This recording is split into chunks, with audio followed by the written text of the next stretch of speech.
Hello and welcome to the live stream. Welcome to EVTN News. Today, I know the headline says, um, what is it? It has something to do with Cardinal Zen, um, basically putting Lofton in his place. And as you can probably assume, I'm not a fan of reason and theology. It's unreasonable theology. So, um, yeah, for those, if anyone happens to watch this video who is a fan of Lofton, you can shut it off right now. I'll talk about that dispute at the end. I'll save that best for last. We'll start with some of the other weekly news. And I don't expect a lot of people on this live stream because I see Avoiding Babylon is doing their critique of Cardinal Zen's analysis on Lofton. So if you do happen to join this live stream, much appreciated. Avoiding Babylon is certainly a much better channel, but um, yeah, I have my thoughts and I'll be happy to share them. So the first story is Catholic Charities for the Diocese of Trenton, New Jersey issued an apology for co-sponsoring a children's story time session this month with a book encouraging kids to move beyond the gender binary. Scott Chianese, the library's director, told the Daily Wire that Catholic Charities contacted the library to host the book reading, and that it was the first event the charity hosted at the library. So they wanted to have this LMNOP story time for kids, and they did. And Catholic Charities receives a lot of government money. In fact, I did, with my independent research, I believe it was the year was 2018, and I was able to confirm that Catholic Charities collectively across the United States received $2.3 billion in government funding, but less than half of the Catholic Charities branches actually publicly reported their financial statements. So who knows how many billions of dollars every year Catholic Charities gets from the government, and this is what it's going to fund. So yeah, LMNOP story time, sponsored by Catholic Charities. Yay! All right, getting to the Latin Mass topic. So the Latin Mass at Holy Comforter in Charlottesville, Virginia, has a permit that expires on July 5th. The Bishop of Richmond, Barry Nestout, has asked the Vatican for an extension, but as the account DC Rosary Rally for the Latin Mass announced on Twitter, the Holy Mass at Holy Comforter will cease on July 5th. It may be replaced by a Latin Novus Ordo, which, as you know, the bishops don't want that either. But it's also not a good substitute for the Latin Mass, not a very good alternative. Um, okay. More Latin Mass stuff. The Institute of Christ the King, which follows the Latin Mass, published a press release on the 24th of June following a meeting with Francis.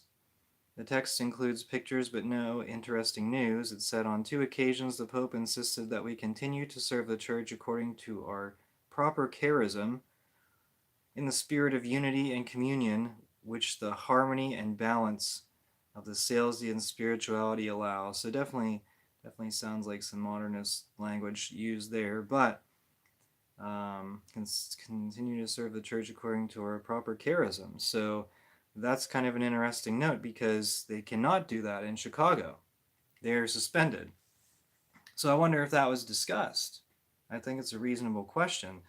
Some people thought that maybe they went there um, to maybe Francis might have summoned them there to what would I say, like tell them that they were losing some I don't know, losing some ability to do the sacraments or something. I don't know.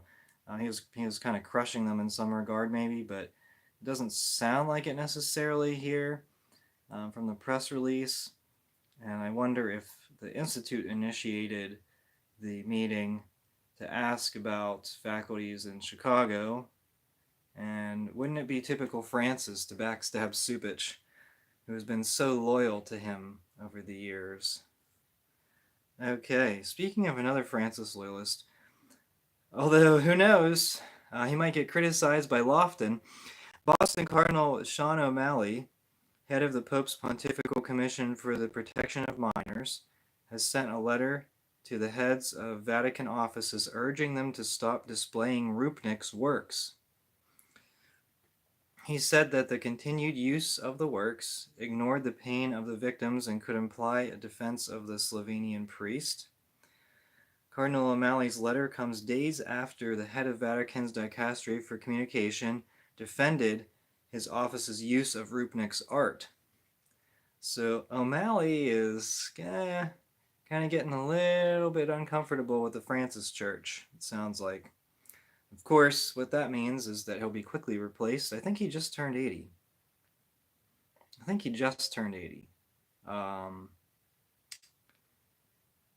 Yeah, or maybe he's very close. Not entirely sure on that.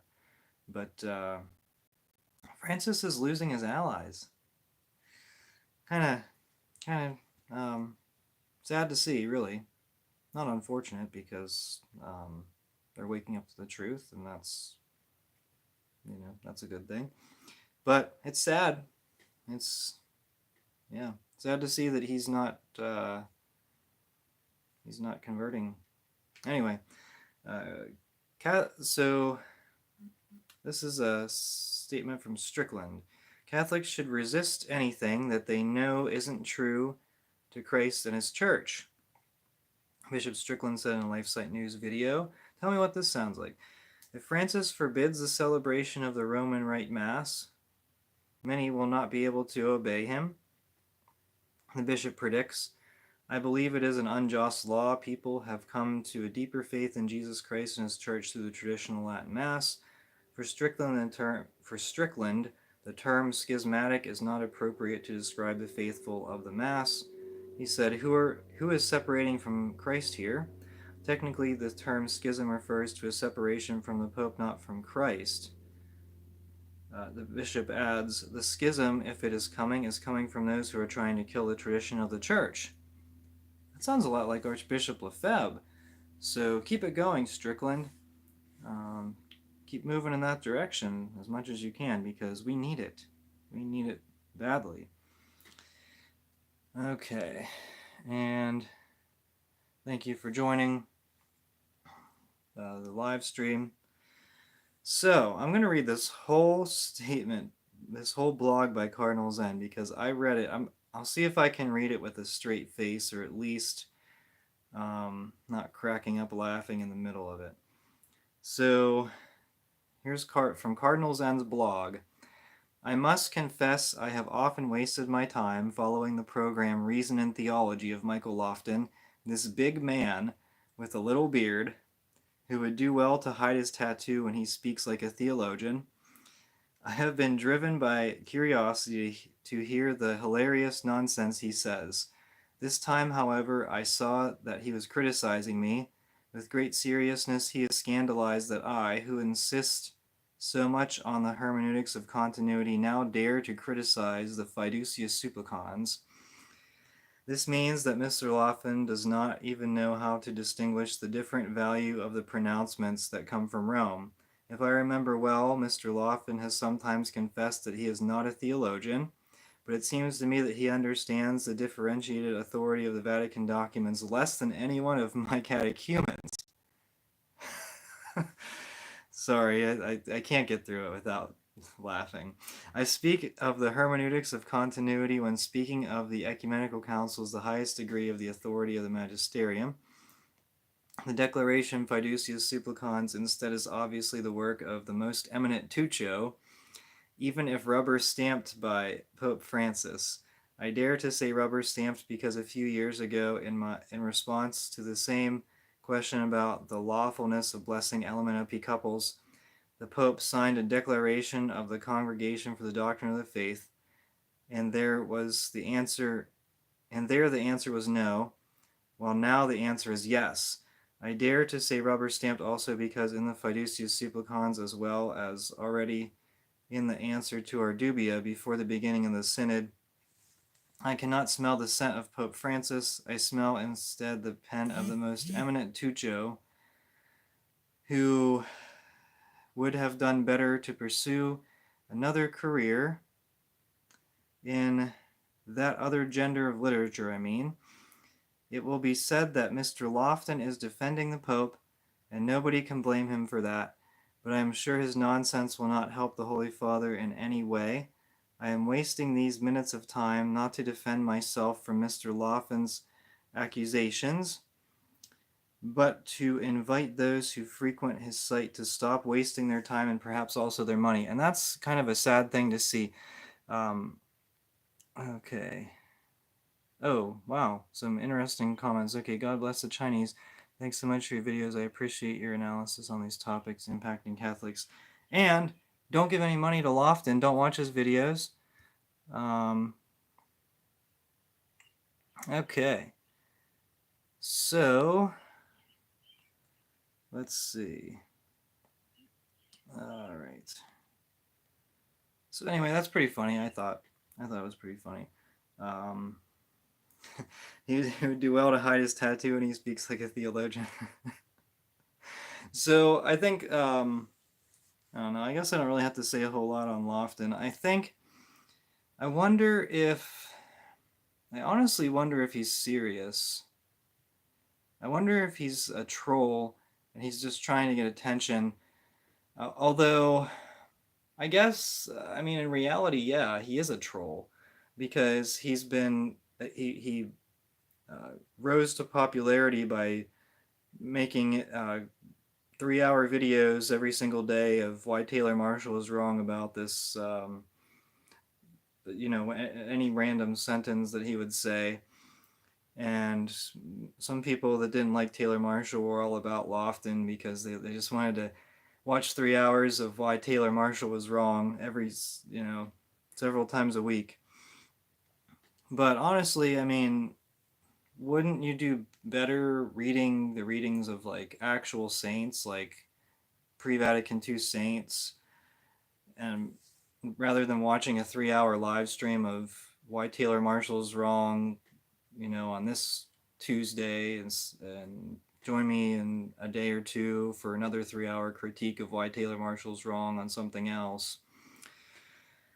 And then, but he doesn't. He rose to fame attacking Taylor Marshall, but then he criticized basically literally everyone else. And I think Steve Ray, he was kind of going in a back and forth with Lofton, and it's really just not worth it. And Cardinal Zen, I mean, this is really funny and good for entertainment value. But Michael Lofton's using it like a badge of honor. It's really pathetic, honestly. I think he needs to find a real job. He would do well, and everyone's gonna say, "Oh well, where's the charity?" and all that garbage. And you know what would be charitable? For Michael Lofton to shut down his YouTube channel. That would be charitable. Okay. Anyone have any comments? Okay. Let me see if there's anything here. I don't even know what Cardinal Zen said about Fiducius Supplicans. I think he criticized it. I mean, so did the Africans. What, Lofton, are you going to criticize Africans? I don't know what to tell you. But I also don't know what to tell you whenever Father James Martin is blessing LMNOP couples, and Pope Francis has Martin's phone number on speed dial. And that's that's the most obvious evidence that Francis supports it 100%. Because if Martin were blessing people and Francis didn't want it, then Francis would tell Martin to delete his posts where he has a photo of the LMNOP couples that he blessed. He's blessed multiple. And yeah.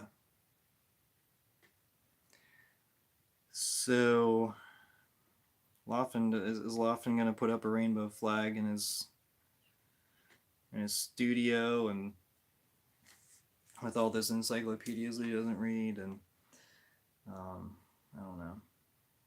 I guess I need to I should probably mostly stay out of this commenting on other YouTubers and other Catholic commentators, and even if you can even call Lofton Catholic, because it's really just Francis worship at this point. It's not Catholicism. Catholicism has tradition, 2,000 years of tradition. The Catholic faith started before 1962, well before 1962. And it will continue after Vatican II fades away. I guess I can talk a little bit about the possibility of the Latin Mass shutting down, but